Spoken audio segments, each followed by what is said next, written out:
Welcome to Clear the Clutter. My name is Margaret, and this podcast is where I give you practical and spiritual advice to get your time back so you can finally spend it how you really want. Hello, welcome to today's episode. So today's episode number 61. I do have to say, I am starting to vibe with the whole bigger episode numbers. Like, they're just making me really excited. Today, episode number 61 is how our actions and belief systems influence others. So I have spent the last 50-something episodes talking about our own actions and our own responsibilities and how to be responsible for ourselves and clean up our own side of the street.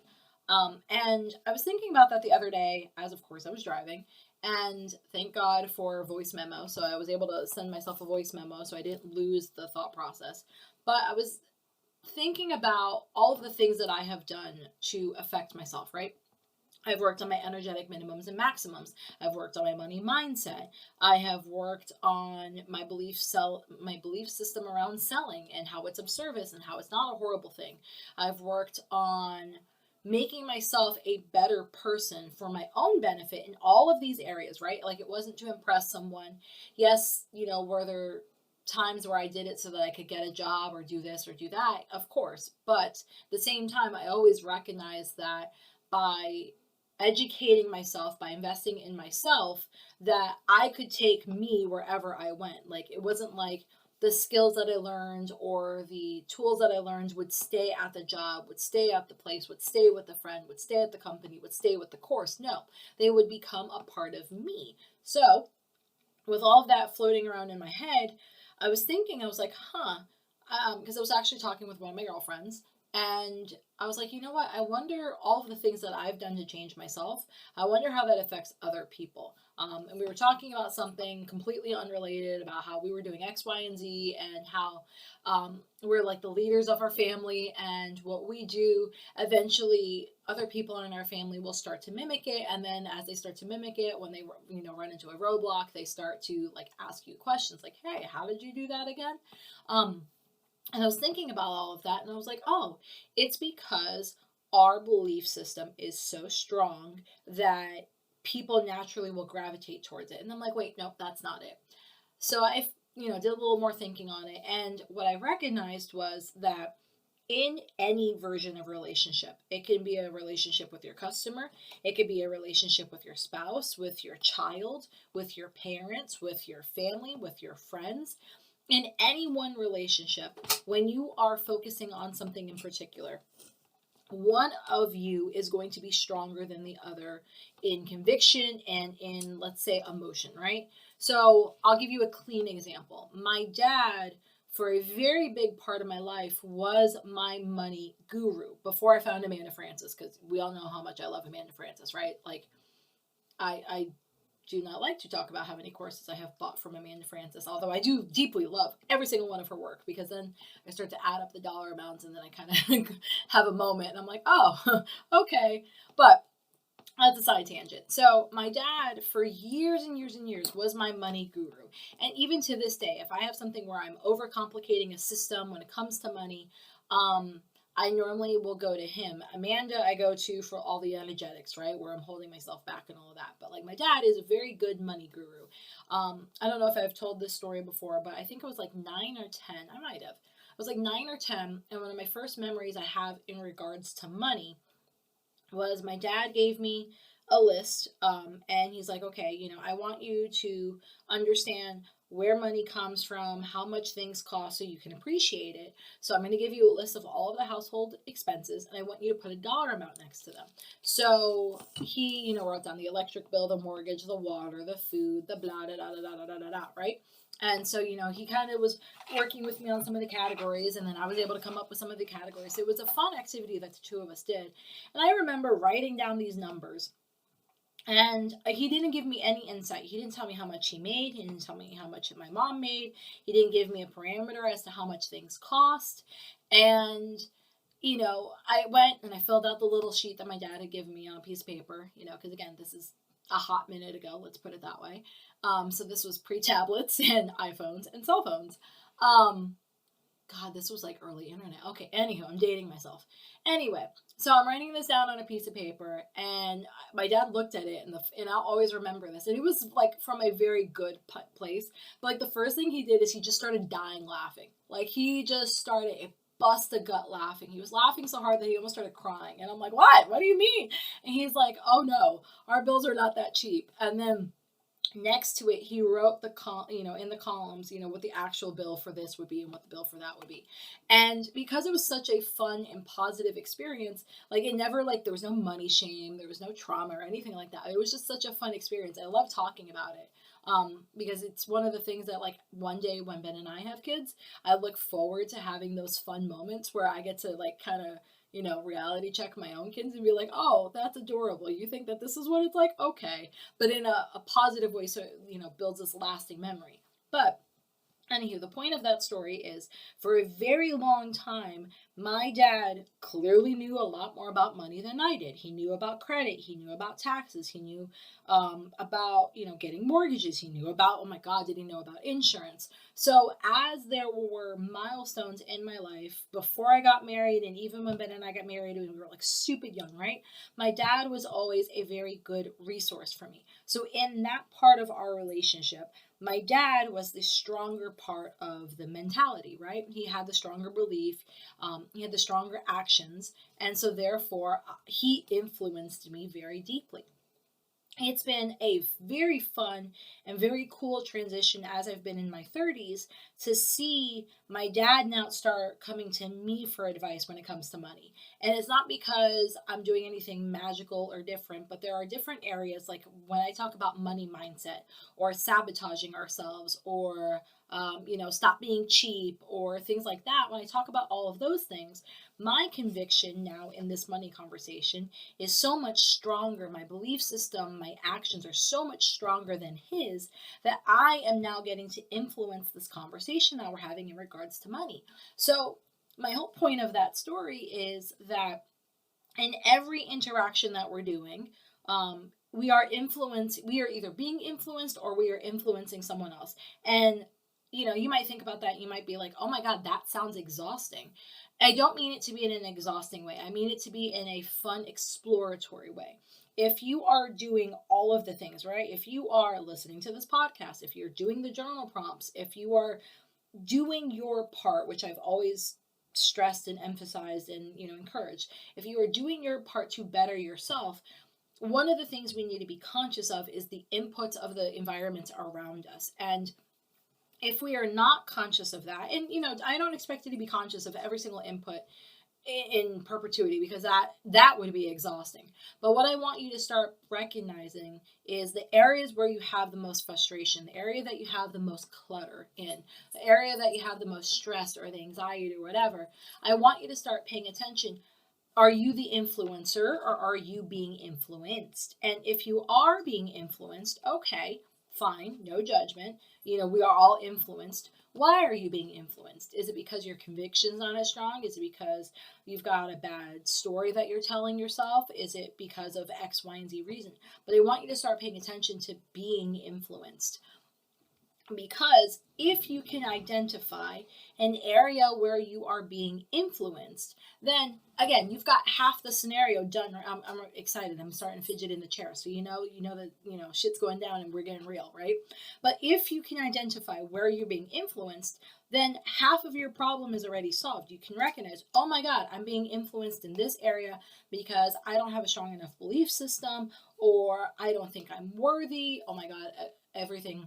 I hate saying this because it oversimplifies it, but I would say there's a kernel of truth to everything that we do in regards to all the things that we feel we need to overcome as a acceptance of worthiness. We don't feel worthy to do blah. So again, that'll be a different podcast, but do you not feel worthy? Do you not understand?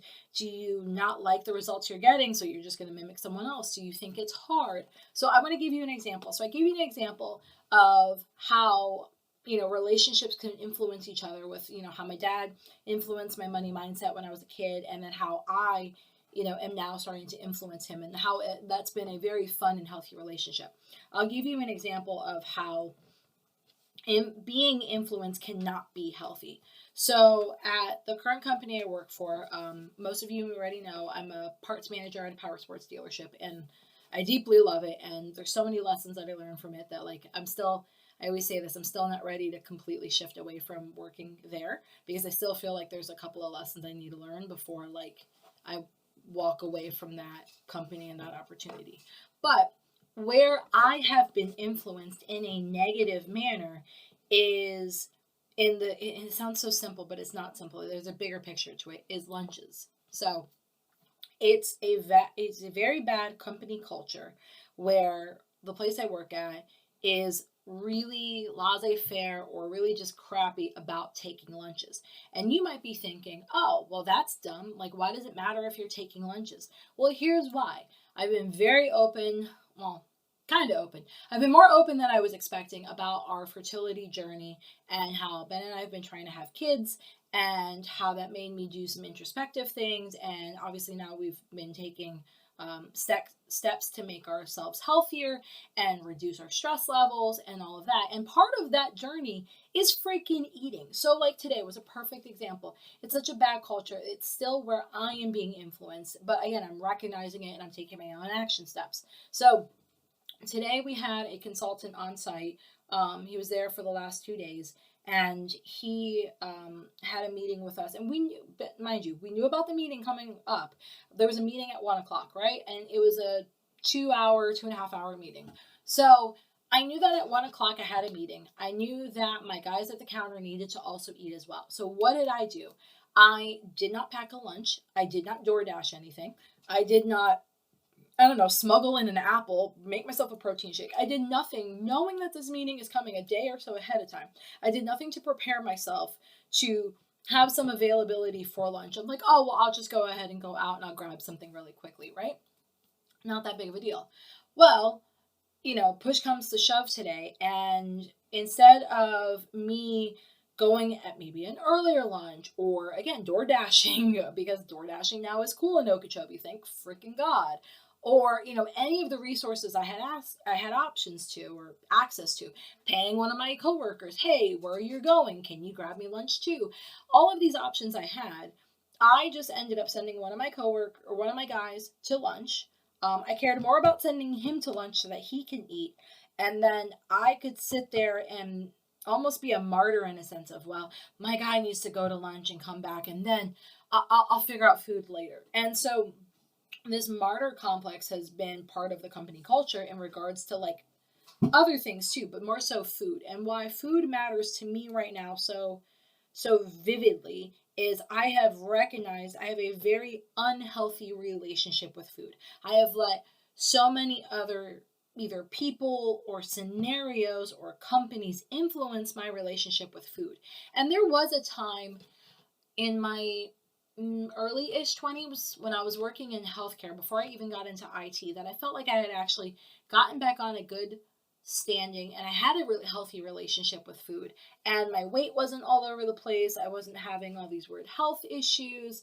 My body just functioned really, really well. And one of the things I used to do back then, because I was just a regular employee, actually that shouldn't even matter. So one of the things I used to do back then was I had figured out a couple of pretty simple, but what I felt were extremely tasty and extremely filling keto, paleo style meals, because I've noticed that if I eat a lot of carbs during the day, like I'm talking bread or pasta, right? I'm not talking veggies. But if I eat a lot of bread or pasta during the day, it takes so long for me to digest it that I'm just not running right. And part of, my own health issues is like I just have a very slow digestive system. It takes me forever to digest something. So where I should be leaning more on the fruits or the vegetables or, things that keep me full longer, I don't, yada, yada, yada. Anywho, so this whole, what I recognize, especially today, it kind of hit me again home today, was that I had this horrible relationship with food, right? So I'm already putting myself in a position to be influenced by others. I let my jobs influence how I eat. I let my environments influence how I eat. I don't have an energetic minimum or any type of standard as to I'm going to eat lunch every day. Like I always go back to I know I have a minimum on something or I have a standard on something if I have the phrase of I can't even imagine. So one of the phrases would be I can't even imagine not being married. Like literally from the time I was like 12, I literally could not imagine not being married. And it took a long time. It felt like it took a long time for Ben to come into my life, and I tried taking him to the altar much faster than he was ready. But like, it was so ingrained in who I am. So another one is I can't imagine not being a mom. So even though we don't have biological children right now, I still have my fur babies. I'm recording right now. Holly's sleeping on the floor next to me, Demon's sleeping under my feet, and Kinko's sleeping in a cut up shoebox on the desk. So, like, there's one of my babies. My babies are with me. I literally have had some type of animal that I've been responsible for since I was like 10 or 11. Probably even younger than that, but like the ones that, no, I got Angel at 12. So Angel was truly mine at 12.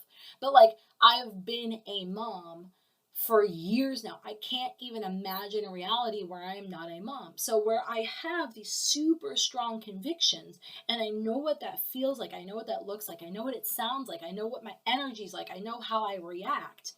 I could see where I'm equally not as strong when it comes to food and taking care of my health. So yes, I do take my vitamins. I've been taking a high quality supplement called USANA literally for like 8 years now. There are some areas in my life where I kind of start to take care of my health, but when it comes to food, I have a very unhealthy relationship where I am influenced by others on food. And that was another, like I said, another thing that came apparent today when I played the martyr and I bled into the company culture and I didn't stop. I didn't take a lunch. I didn't prepare a lunch. I didn't do anything. Like I could have been sitting in that meeting sipping on a protein shake. Like there would have been nothing wrong with that. No one would have said anything, but yet I didn't even take care of myself. So when I'm talking about how we're being influenced by others, I want you to kind of pick one little thing and I want you to pay attention to where are you being influenced? How are you being influenced? And again, I go back to this is an area that is bothering me. It goes back to trying to make my body very, very healthy so that when we do, hopefully conceive a child, that I'm in a very good health position. I put my future child in a good health position.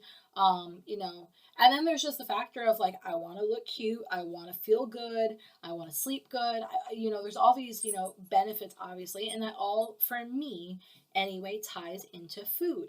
So where I'm being influenced by other people is on this. And then it's one of those things you have to start paying attention, or you should, I should say. You should start paying attention to, okay, I'm clearly being influenced. I clearly have strong convictions in other areas of my life. Money mentality, saying no to other things, defending my babies. Like there's clearly other areas I'm super strong at, but I have a weakness around my mentality with food. Okay, so this is where you start looking at how are other people influencing you. So I've let my job influence me. And again, there's very simple things I could have done for the last couple years. I could have, if like things were crazy and I couldn't step away for a traditional 30 minutes, that doesn't mean I had to not eat. Like I could have had an apple, I could have had a protein shake, I could have done this, I could have done a meal replacement bar, I could have done that, I could have taken 5 minutes, or I could have eaten in whatever. It's like there's all these things I could have done versus again playing the martyr. And I keep saying playing the martyr because I feel like sometimes depending on the area you're being influenced, sometimes you will play the martyr. And I don't want you to think like, oh, well, if I'm playing the martyr, then I'm either equally bad or there's something extra wrong with me or any of these other things that could possibly come up. No, playing the martyr just means that you are trying to fit in, unfortunately, with whatever the environment is, and that you just are mimicking what other people are doing. Because again, no one intentional, unless you're like legitimately like a crazy person. And I'm not talking like haha crazy. I'm talking like, like slasher movie crazy. Unless you're legit a crazy person, no one chooses to play the martyr. It's getting you a result. And you've just learned that habit over time. So where people play martyrs in regards to gossip, or people play martyrs in regards to their health, or people, like I was playing a martyr in regards to not eating lunch. I got to brag, which again, this is another unhealthy habit where I was influenced from other people. I got to brag, well, I didn't take a lunch today. I made sure my guys ate though.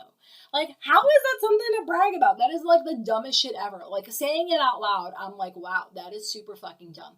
Why is it okay that other people get to eat, but I didn't get to eat? That means I'm just a really shitty planner when it comes to food.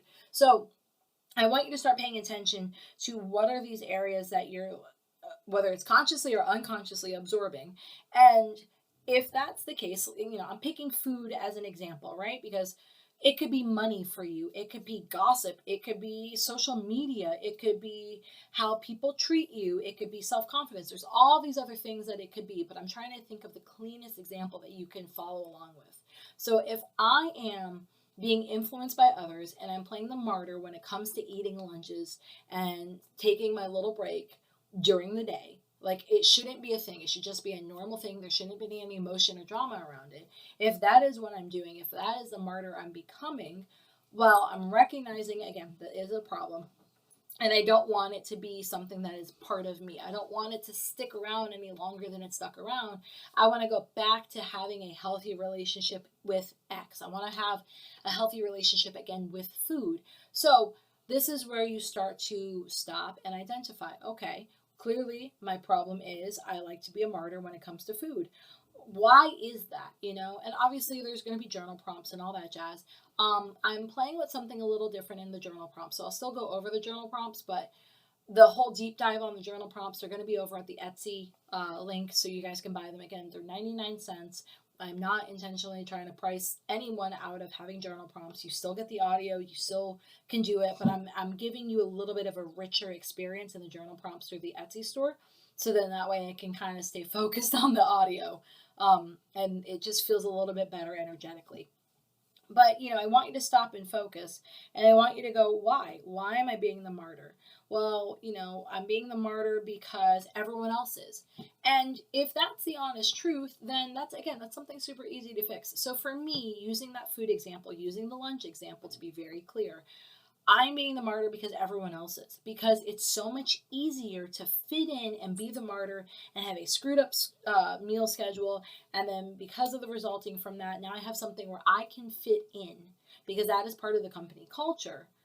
Then, okay, well, then if that's one of the bigger things, then okay, I have to be okay with going against company culture on something that isn't healthy, on something that isn't right, on something that I no longer want to participate in.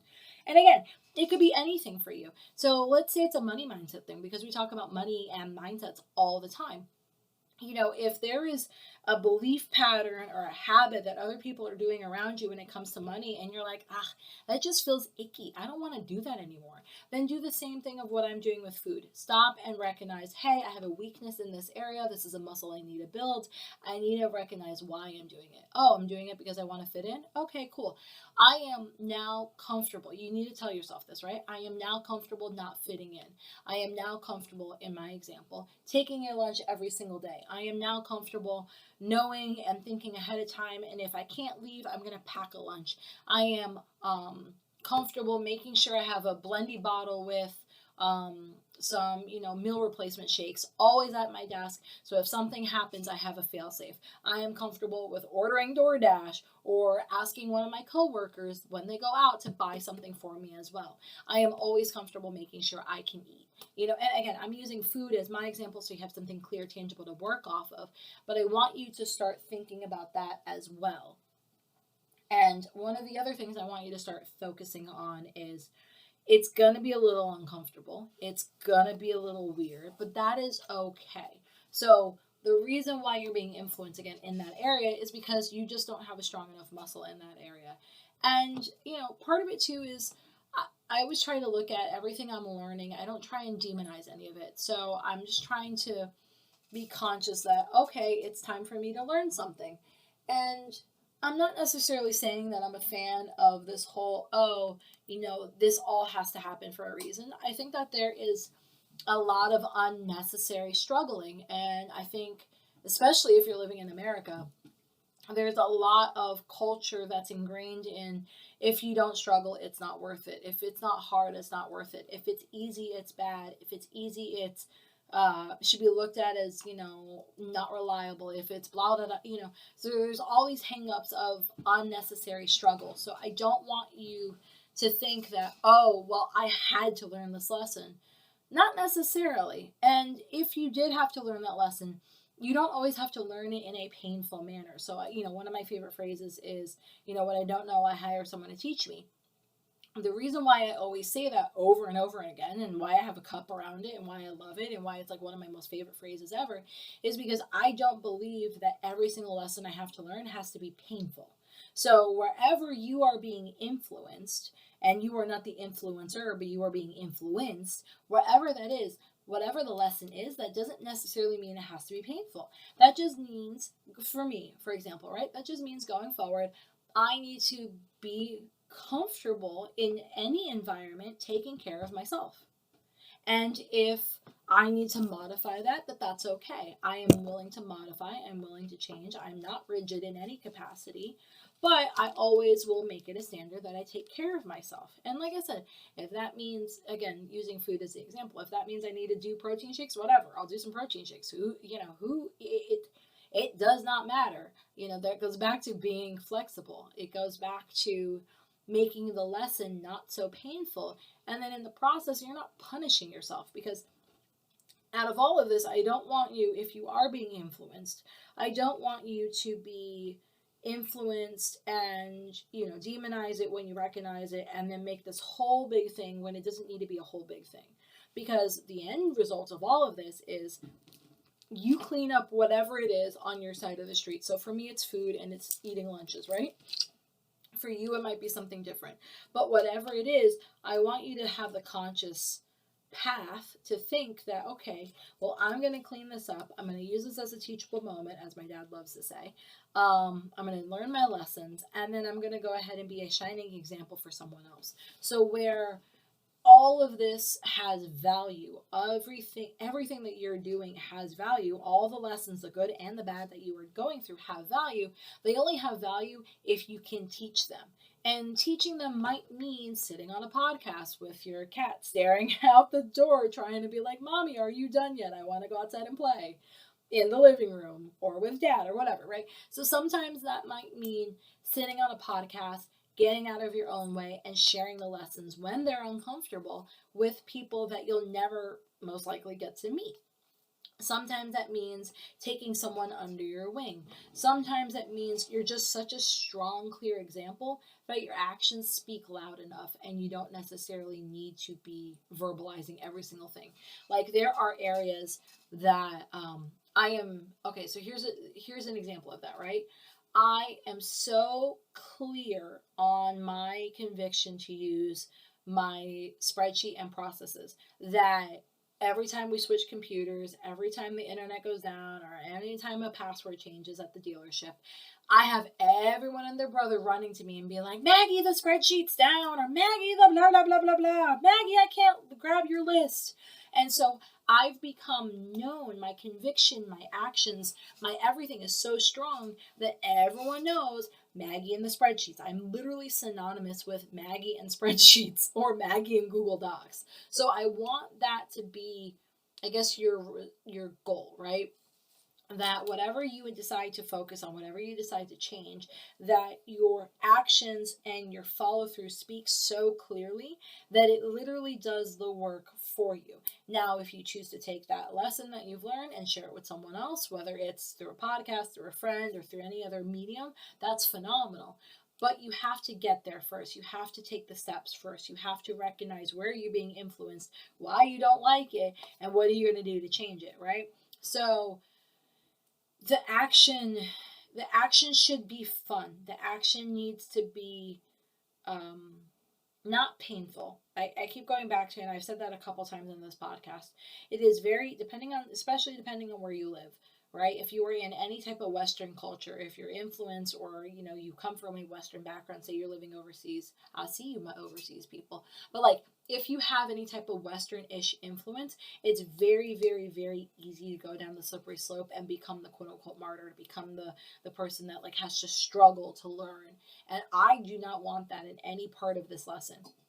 So whatever your lesson is that you are here to learn, whatever lesson that, as I've been talking, popped up in your brain and you're like, oh yeah, this is like da da da da da.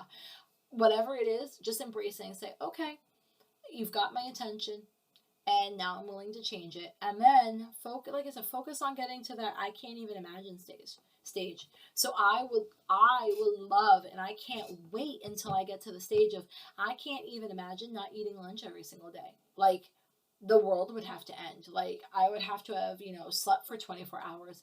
I can't even imagine.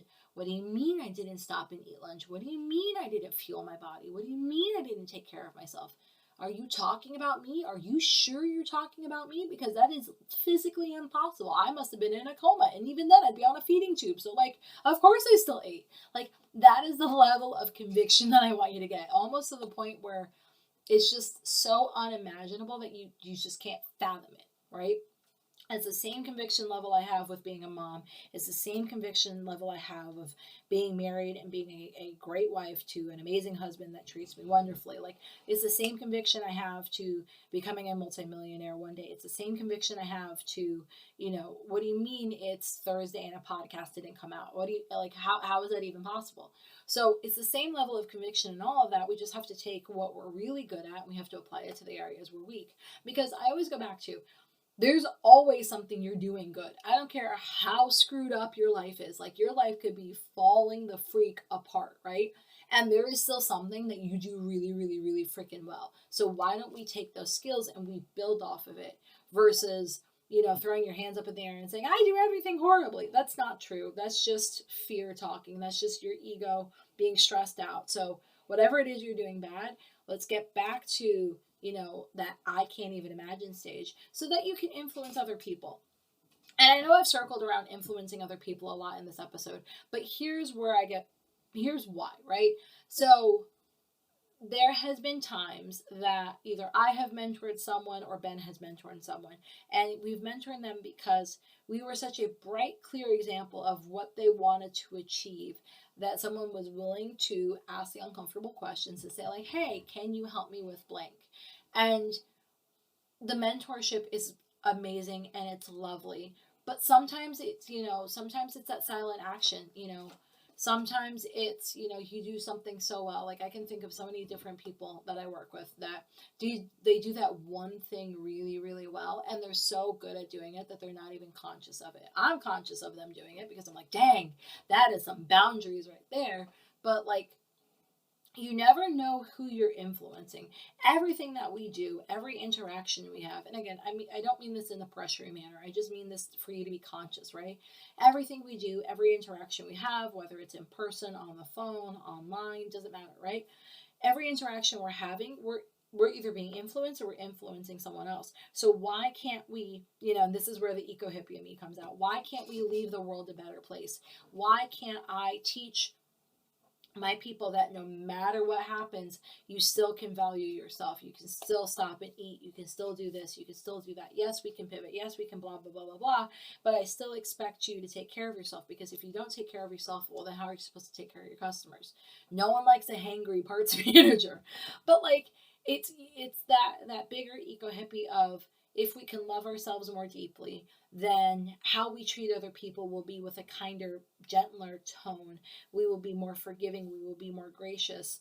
Not to excuse people, but because we're not coming at people from a place of anger. So everyone, I'm pretty sure, but everyone knows like the Snickers commercial, right? Of like, oh, they just need a Snickers and then they turn back into themselves.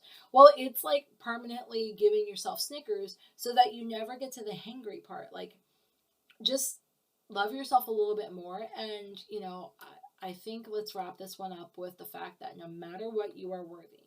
So whatever issue you're struggling with, whatever thing you're struggling with, it doesn't matter. If you want to reach out and tell me, you're more than welcome to. I would be honored to share whatever you're going through. with you and, give you whatever I can, support, advice, or just an ear. But just know that you are worthy and there's no need to sabotage at all. Okay? I think let's leave it there. You are worthy. You are worthy. You are worthy. You are worthy. And with that being said, I am deeply grateful that, again, you listen to the podcast because I pour my heart and soul into this. I pour my heart and soul into the journal prompts. Don't forget to check them out. And depending on when you're listening to this, the new website is up and running and it is live. And I'm hoping that you guys enjoy it and gals enjoy it because there was a lot of work put on to have this new website. And of course, there might be a bug or two, but I really wanted to create a better, cleaner experience so that when you guys are consuming the content, when you're trying to look back for the archives, you can go ahead and do it in a much cleaner manner. I know my old website was kind of clunky and it was time for a refresh, and I'm very grateful that I had the resources to get it refreshed. And one of my new favorite things, I think I talked about this in the last episode, but one of my new favorite things is it's margaretstevens.co/podcast. It is the archive of every single one of my episodes all in one spot. All you have to do is click the link. I made sure right before I sat down to record the episode that all the links are good. They all redirect where they're supposed to. So if you want to go and, listen to one of my old energetic minimum and maximum episodes, if you want to listen to the episode about, how outsourcing makes you more money, if you want to learn more about money mentality, if you want to learn about any one of these topics I've mentioned, outsourcing, all those things, right? If you want to learn about any one of those, go to the podcast page on the website, and then you can just scroll and you can click, and it'll take you to the show notes. It'll take you, if there's any links or books I recommend, it'll take you right there. It'll let you listen to the episode. So I think that that's going to be a cleaner experience for all of us, versus trying to search for something, because searching is no one's friend, right? I might have worded something differently and it might not come up. So this is just clean. It's simple. It's meant to help you, again, be a resource so that I could be known as the girl that has the most awesomest resources page ever and the best podcast ever. So with that being said, have a wonderful day. You are worthy. Whatever it is you're going through, it's okay. You can go from being the influencee to the influencer. And I look forward to talking to you on the next episode. Bye. Have a burning question for me? Want that link I was talking about? Get access to all the resources and links that were mentioned in this episode and others over at margaretstevens.co. And if you haven't, don't forget to sign up for my VIP list where I share special bonuses, pre-launch coupon codes, and advice I don't share anywhere else. Thanks for listening.